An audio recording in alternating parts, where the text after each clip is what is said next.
In the heart of bustling Nairobi, under the shadows of towering skyscrapers and luxury hotels, a young, handsome millionaire named Malcolm Mwangi lived a life many only dreamed of. Private jets, designer suits, lavish parties, and deals that shook stock markets.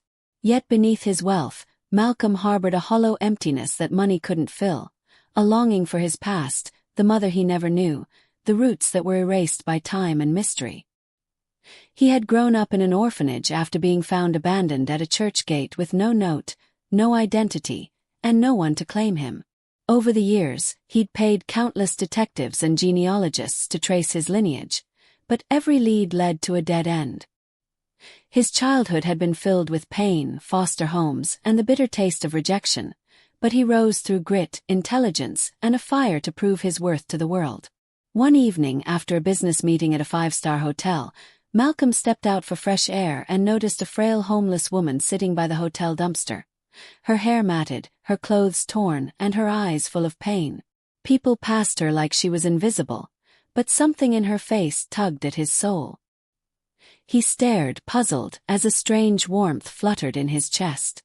She looked up and their eyes locked. "Do you need something, sir?" she asked in a croaky voice, shielding her eyes from the glare of the hotel's lights. Malcolm didn't reply. His heart pounded as he knelt beside her. "Have we met before?" he asked. She shook her head slowly, visibly uncomfortable. "I don't think so. No one. Just a street woman." Her words, though simple, cut him.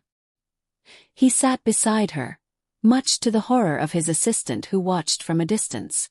"What's your name?" he asked gently. "They call me Mama Sarah, but I don't remember much of who I really am," she said, her voice distant. Malcolm's pulse quickened. The name felt familiar. Could it be a coincidence? His mind flooded with questions. "Can I help you get cleaned up? Maybe get you something to eat?" he asked.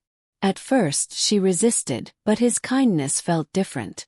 Eventually, he arranged a private room for her in a small clinic and ordered fresh clothes, food, and a social worker to help her. As she bathed and changed, he sat alone in the corridor, overwhelmed by a gut feeling he couldn't explain. Days passed, and he kept visiting her. With each conversation, with every tiny detail she recalled, his suspicions grew. She spoke of a child she'd lost, of waking up in a hospital after an accident 2 decades ago, of losing her memory, and of being homeless ever since. Her descriptions of the child, a boy with a birthmark under his left shoulder, matched Malcolm's exactly. His hands trembled as he showed her the birthmark, and her lips quivered as tears streamed down her face. "My son, my baby," she sobbed, collapsing into his arms.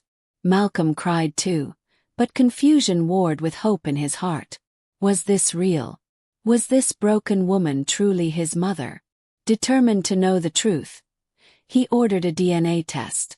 The results would take 3 days, but the emotional storm had already begun. Malcolm cancelled meetings, ignored press calls, and stayed by her side. On the 3rd day, as the results arrived, he held his breath, hands sweating as the doctor opened the envelope. But as the doctor's expression changed, a sudden silence filled the room. "Mr. Mwangi, the test confirms with 99.9% certainty, she is not your biological mother." Time froze. Mama Sarah gasped, a painful sob escaping her lips as she turned away. Malcolm stood, stunned, trying to understand. The woman who had just begun to feel like home was now a stranger again. But before he could speak, the doctor added, "But there's something else. This woman is related to you. She's your aunt." The revelation hit like a thunderclap.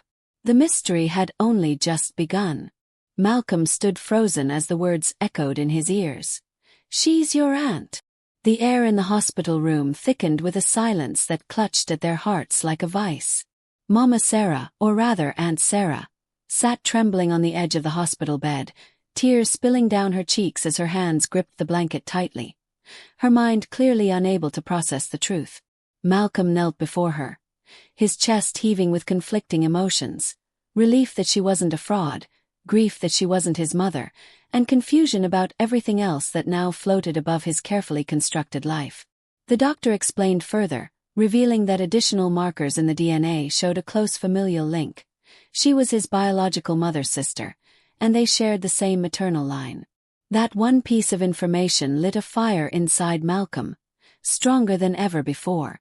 If this woman was his aunt, then his real mother had to be somewhere out there, alive or dead, hidden or forgotten. He asked the doctor if anything more could be found through extended DNA mapping, and within hours, he had an entire team working on tracing other possible family members. In the meantime, Malcolm took Aunt Sarah to his mansion, no longer in a clinic or in rags, but in warm silk robes, a heated bath and fresh meals. His staff hesitated, whispering behind his back, but he shut down every complaint with a single commanding glare. "She's family," he said, and no one dared to argue. Aunt Sarah began to remember fragments of her life. Names, places, a tiny village in Meru where she and her sister used to pick coffee beans for a living, and a mysterious fire that tore their home apart years ago. As the days passed, Malcolm began investigating that village, and he soon found an elderly woman who claimed to know Sarah and her younger sister, Wairimu, his mother. According to her, after the fire, Wairimu had left the village pregnant and broken, never to be seen again. This was the biggest lead Malcolm had ever gotten, and he followed it like a thread in a maze. After tracing a birth registry in a rural hospital, a file surfaced. An injured young woman named Wairimu Mwangi had given birth to a male child 28 years ago and was later treated for amnesia after a hit-and-run accident in the city. The file ended there, but a nurse remembered she had been transferred to a women's shelter called New Dawn years ago.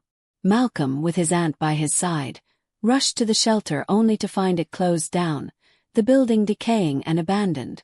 But the past leaves traces, and after bribing a few former workers, they found out that Wairimu had lived there for nearly 4 years before mysteriously vanishing, taken by a man who claimed to be her cousin. The shelter workers hadn't verified the man's identity because Wairimu herself had smiled and left willingly. The mystery deepened. Malcolm's heart ached at the thought of his mother being so close and yet pulled away again. He returned to Nairobi, haunted but determined. Meanwhile, Aunt Sarah, newly restored in health and spirit, confessed that before the fire, her sister had fallen in love with a wealthy landowner's son, and their relationship was forbidden. Wairimu had gotten pregnant, and the man's family had threatened to erase her existence. Aunt Sarah never saw the man again, and rumors floated that he had fled abroad. Malcolm felt the pieces finally aligning, but a question still tormented him. Who had left him at the orphanage gates? Then came the break they'd been praying for. One of the genealogists traced a living match to a woman in a remote town called Naivasha. Malcolm flew there with Aunt Sarah, and when they arrived at the modest house, an elderly woman opened the door. She looked into Malcolm's face and instantly fainted. It was her Wairimu, his mother, alive, shaking, lost in time. When she awoke, she wept and wept, holding his hand, her fingers trembling as she caressed his face. "My baby, my son, they told me you were dead," she whispered. "That man, the one who took me from the shelter, he said my child had died in childbirth. I was broken. I wandered. I forgot everything." She broke down, her chest heaving with long-buried grief. Aunt Sarah embraced her, and the three of them sat in that small home, finally reunited after a lifetime of separation, loss, and injustice. But the story wasn't done. Malcolm wanted answers. Who was his father? And who was the man who took his mother away and lied? Wairimu, now recalling much more, revealed his name. John Baresa, heir to one of Kenya's most powerful business families.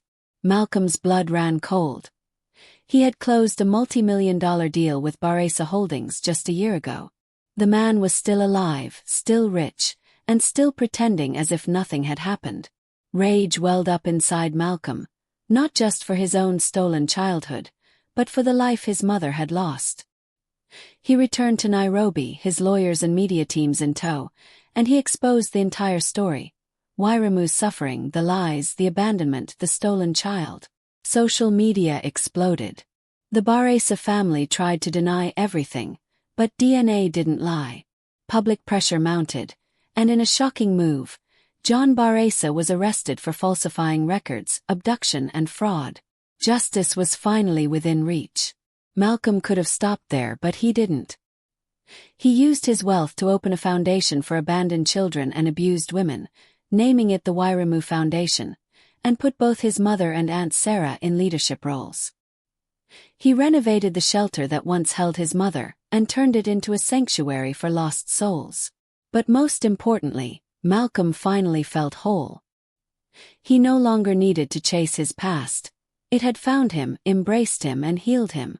One evening, as he stood in front of a massive crowd at the launch of his foundation, his mother and aunt beside him, he said, "Sometimes the people we pass by on the streets, the ones we think are invisible, are the ones who gave us life, love, and legacy. Don't ignore them. I almost missed the chance to know my own family, just because she was homeless." And the crowd erupted in applause. Tears flowed, hearts opened, and in that moment, Malcolm wasn't just a millionaire anymore. He was a son, a nephew, and a man who had turned pain into purpose.